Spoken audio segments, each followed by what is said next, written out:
So if you grew up Catholic and now you open a Bible in some evangelical church, like, where are the other books? It's like First Maccabees, and where's the Prayer of Manasseh, and where's Tobit and Judith, and where are these other books? Well, they're not there. You say, well, why not? Well, the evangelical position reflects the position of the first century Jews who did not include the books we call the Apocrypha in their Bible. So what we have is the Old Testament. That's what would have been considered to be the canon of Scripture in the ancient Jewish world.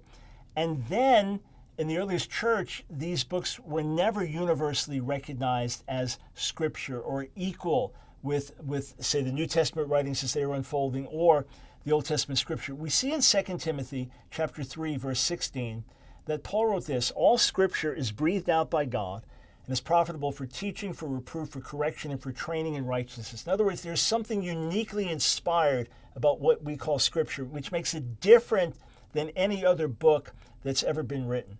So the apocryphal books have a lot of good information in them. The wisdom of Ben Sira, Ecclesiasticus, there's wisdom, there's beautiful teaching, there's a historical record from the Maccabees, there's inspirational teaching and things like that. But the New Testament never quotes any of these books by name as Scripture, or says as it is written, and then quotes from them.